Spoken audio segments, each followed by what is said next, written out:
नमस्कार दोस्तों, आज फिर मैं आपके सामने उपस्थित हुआ हूँ यूक्रेन और रूस की जो लड़ाई चल रही है उसके बारे में बात करने के लिए।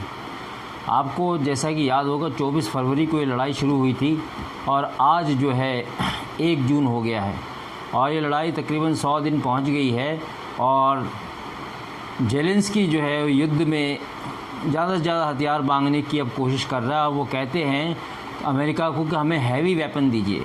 अमेरिका ने भी एक वेपन के लिए हाँ भर दी थी जिसको long range multiple rocket launcher कहते हैं।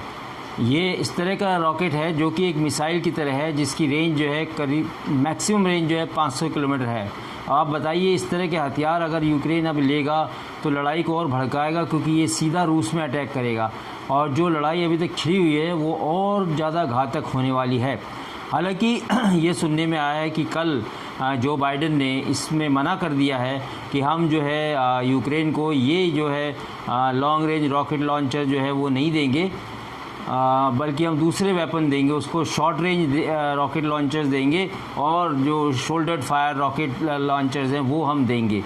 तो जो MLRS देने वाला था अमेरिका, वो अब नहीं दे रहा है। लेकिन आपको ये भी मैं बता दूं कि दुनिया में पूरी तरह से बाइडेन जोर लगवा रहा है कि इस लड़ाई को किसी तरह ख़त्म करें। सारे देश जो है रूस से ये दबाव डाल रहे हैं रूस पर कि पुतिन पर कि आप ये लड़ाई बंद करें, लेकिन पुतिन है कि मानता नहीं। अब पुतिन के मन में क्या है ये अभी तक समझ में नहीं आया, क्या उसका प्लान है ये समझ में नहीं आया। पहले कीव पे चढ़ाई करी, कीव छोड़ दिया, तो अब डॉनबैस और उस एरिया पे, ईस्टर्न रीजन पे और उधर मारियोपोल पे कब्जा कर लिया। तो आपको मैं बता दूं वो ईस्टर्न साइड के जितने भी इम्पॉर्टेंट एरियाज़ हैं, जो सी शोर है कि उसको कब्जे में ले लेगा और बाकी यूक्रेन को वो लैंड लॉक कर देगा, ताकि ना कोई जहाज़ से सामान आएगा, ना जाएगा, ना इंपोर्ट होगा, ना एक्सपोर्ट होगा। इस तरह से वो यूक्रेन को घेर लेगा। लेकिन दूसरी तरफ यूक्रेन भी अड़ा हुआ है, वो भी मानता नहीं जेलेंस्की, वो लड़ाई में बराबर जो हथियारों का उपयोग करता जा रहा है। और उसको अभी थोड़े दिन पहले जो है एक गन दी गई है जो कि जो है ये जो है हमारे पास सेल्फ प्रोपेल्ड गन है, वो उसको दी गई है जो कि burst round fire 3 round fire करती है एक बार में बस्ट, और वो बड़ी डेडली है। उसकी रेंज करीब 30 किलोमीटर है। तो उसका यूक्रेन ने अब भरपूर उपयोग करना शुरू किया है। साथ ही साथ उसको जो जेवलिन मिसाइल दी है और एनलॉ मिसाइल जो उसके पास शोल्डर फायर, उसको सक्सेसफुली जो है यूक्रेन इस्तेमाल कर रहा है और रूस के टैंकों, गनेरियाज की आर्टिलरी गन्स, लो फ्लाइंग हेलीकॉप्टर्स और फाइटर एयरक्राफ्ट्स को बर्बाद कर रहा है। तो रूस ने जेलेंस्की को धमकी दी है कि वो यूक्रेन में सबसे भयंकर हथियारों का उपयोग करने वाला है। तो आप ये देख लीजिए, जो इस्कंदर मिसाइल है वो तो उसको मतलब इस तरह बरसा रहा है रूस यूक्रेन के अंदर जिस तरह की पानी बरस रहा हो। चारों तरफ उसने तबाही मचा रखी है और फिर कह रहा है कि मैं उससे भी घातक हथियारों का उपयोग करूँगा। तो जो डॉनबैस का एरिया है वो आप देखो कि उसमें लगभग तबाही मचाने के बाद यो डॉनबैस का एरिया अब रूस के कब्जे में होने वाला है, या आज या कल में वो कर लेगा। साथ ही साथ वहाँ जेलेंस्की जो है और डिमांड कर रहा है अमेरिका से, और ये कह रहा है कि अमेरिका जो है वो धोखेबाज निकला जिसने हमें हथियारों का वादा किया था और वो हथियार उसने हमें नहीं दिए। वो चाहता है long range weapon, heavy weapons चाहता है जिससे कि वो लड़ाई को आगे बढ़ा सके। लेकिन जहाँ सारी दुनिया इस लड़ाई को रोकने के लिए लगी हुई है, वहीं जेलेंस्की जो है बड़े हथियार मांगकर इस लड़ाई को चालू रखना चाहता है और रूस को नुकसान पहुंचाना चाहता है। हालांकि यूक्रेन अभी तक डिफेंसिव बैटल ही लड़ रहा है, अपने एरिया में ही लड़ रहा है, क्योंकि एयरफोर्स उसकी बर्बाद हो चुकी है और उसके पास सिर्फ ग्राउंड फोर्सेस रह गई हैं। उसकी जो स्पेशलाइज्ड बटालियन है और जो फाइटर जो हैं, जो बिल्टअप एरिया में लड़ने में सोल्जर्स माहिर हैं, वो लड़ रहे हैं और उनके पास वही वेपन है जो कि जनरली शोल्डर फायर वेपन्स या लाइट मशीन गन्स और ड्रोन्स का भी उपयोग रूस ने जो जेलेंस्की ने बड़ा ही सक्सेसफुल करवाया है। और एक और बात अभी सुनने में आई है कि जेलेंस्की ने ये कहा है कि रूस ने जो है पत्रकारों पर हमला कर दिया। आप ये देखिए कि ऐसा बताया जा रहा है कि एक गाड़ी थी जो प्रोटेक्शन दे रही थी पत्रकारों को, जिसमें विदेश के पत्रकार और कुछ देश के पत्रकार थे। उनमें वहीं पर एक टारगेटेड अटैक हुआ रूस की तरफ से, वहाँ मिसाइल या बम गिरा जिससे वो पत्रकार घायल हो गया और उसको जो है यूक्रेन की सैनिकों ने उसको बचाया और उसको ले गए हैं, बचा के अस्पताल में भर्ती कराया। तो रूस के ऊपर ये एक आक्षेप और लगाया गया कि जेलेंस्की ने कि वो पत्रकारों पे जो हमला कर रहा है उनको टारगेट कर रहा है। और अब ये अगर हम बात करें कि प्रतिबंधों के बारे में या इकोनॉमी के बारे में इस क्षेत्र की, तो आप ये देखिए कि अब सबसे ज़्यादा मज़ा नॉर्वे को आ रहा है। हालांकि रूस की गैस और तेल भी जो है महंगे दाम पर बिक रहे हैं, पूरी दुनिया में बिक रहे हैं और उसकी कमाई बढ़ गई है दूसरे देशों पे बजाय अमेरिका और यूरोप को बेचने के। तो आप देखिए कि यूरोप का एक देश नॉर्वे भी इस समय जो है भयंकर कमाई करने में लगा हुआ है। वो अपनी तेल और गैस को बड़े ऊंचे दामों में यूरोप के देशों को बेच रहा है और यूरोप में जो है महंगाई बढ़ गई है। वहाँ पेट्रोल और डीजल के दाम लगातार बढ़ रहे हैं और ज़बरदस्त उछाल उनके दामों में हो रहा है, जिससे जनता को परेशानी हो रही है।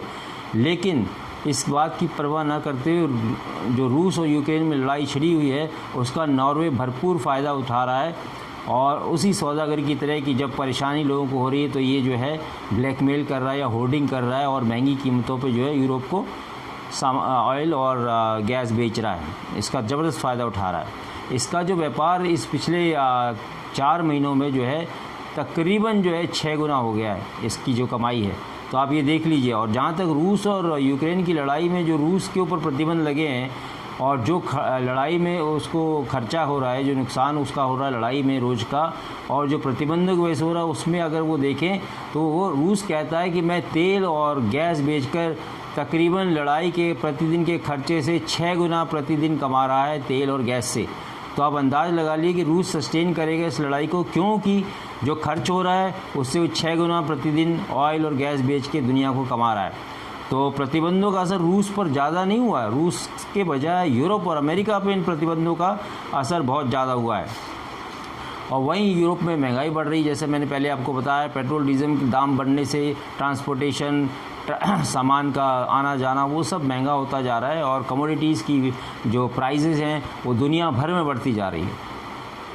और यूक्रेन ने जो है एक आंकड़ा जारी किया है कि क्या मिलिट्री एसेट्स का नुकसान रूस को हुआ है। तो जो यूक्रेन है उसके हिसाब से जो है वो कहता है हमने 1315 टैंक जो है इनके तोड़ दिए हैं रूस के, और 29,000 से 30,000 के करीब वो सोल्जर्स रूस के मार चुका है या हताहत हुए। इस तरह का आंकड़ा यूक्रेन ने दिया है। साथ ही ये भी कहा है कि 200 फाइटर जेट वो रूस के गिरा चुका है और 170 के करीब हेलीकॉप्टर गिरा चुका है और आर्मर्ड टैंक्स और BMPs को मिला के, जो इन्फेंट्री कॉम्बैट व्हीकल उसको मिला के करीब 717 वो जो है इनको बर्बाद कर चुका है या तोड़ चुका है। और अभी ये खबर मिली है कि रूस ने जो है डोनबास के एरिया में ये हेल बॉम्ब जिसको कहते हैं उसको उसने इस्तेमाल करना शुरू किया है। आपको मैं बता दूं ये भी जो है मल्टीपल रॉकेट लॉन्चर से छोड़ा जाता है और इसके गोले की खासियत ये है कि ये जो एक्सप्लोजिव है वो भयंकरता से जलता है और जो एनवायरनमेंट में ऑक्सीजन होती है उसको जला देता है।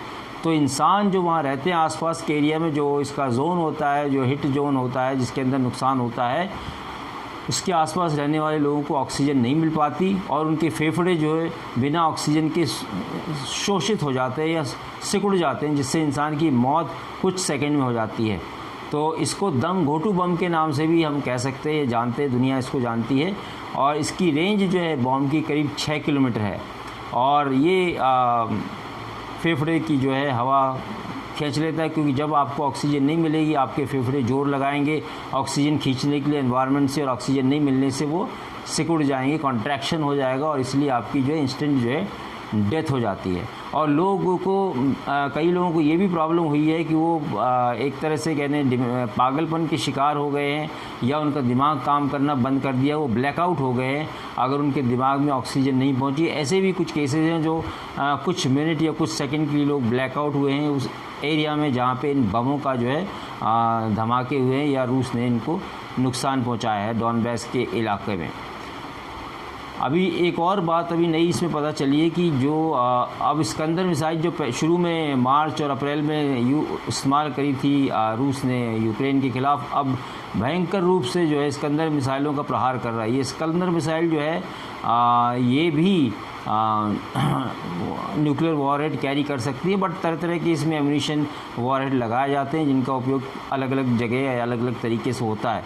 तो अब भयंकर रूस बमबारी कर रहा है और वो एक तरह से नेस्ता नाबूद या मिट्टी में मिलाने, रबल क्रिएट कराने, खंडर बना देना चाहता है रूस के पूर्वी यूक्रेन के पूर्वी इलाके, डॉनबैस के इलाके को, जहाँ पे मेन इंडस्ट्रियल एरियाज़ हैं उनको ऊपर वो कब्जा करना चाहता है। लिथुआनिया ने ये घोषणा की है कि वो इन्फेंट्री कॉम्बैट व्हीकल देगा इस यूक्रेन को, और उसका नॉमेनक्लेचर है M113 है, ये अमेरिकन है। इसके ऊपर एंटी एयरक्राफ्ट गन और एंटी टैंक जो है स्मूथ बोर गन लगी हुई, इसके ऊपर मिसाइल भी लगी हुई है जो कि एंटी टैंक मिसाइल है, और जो एंटी एयरक्राफ्ट रोल है उसमें भी उस मिसाइल का उपयोग हो सकता है लो फ्लाइंग ऑब्जेक्ट्स, एयरक्राफ्ट या हेलीकॉप्टर को गिराने के लिए।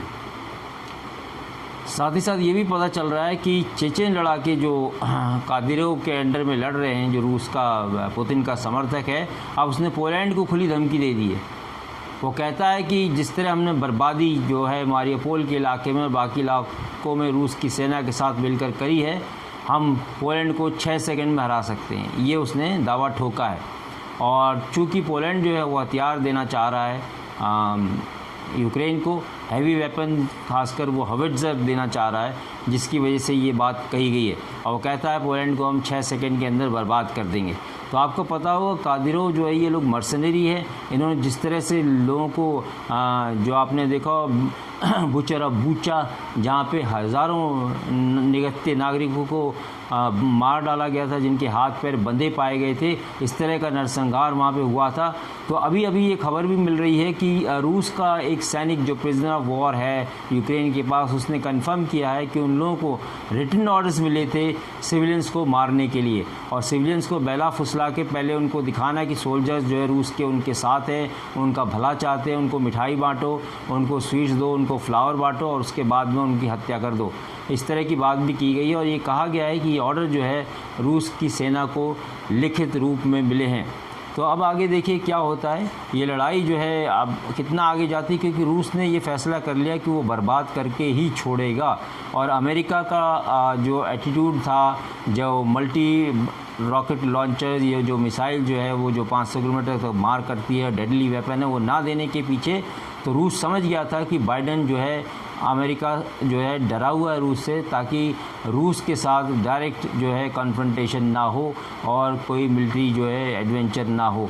तो ये भी पुतिन के दिमाग में आया, इसलिए वो अब बर्बादी के रास्ते पे चल पड़ा है, और वो चाहता है यूक्रेन का जो पूर्वी हिस्सा पूरी तरह बर्बाद हो जाए, और उसके बाद शायद यूक्रेन सरेंडर कर दे, या वो कीव पे भी हमला करे और कीव को अपने कब्जे में लेके फाइनली यूक्रेन को जो है अपने में मिला ले।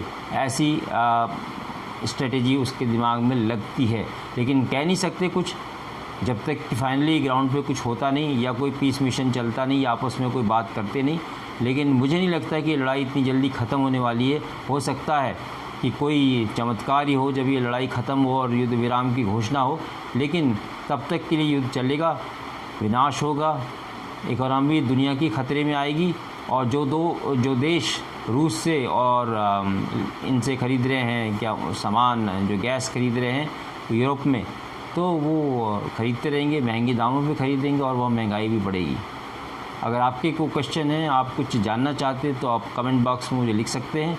मेरे चैनल को लाइक करें, सब्सक्राइब करें, और इसको जो है अपने दोस्तों को भी फॉरवर्ड करें। Keep on watching my channel.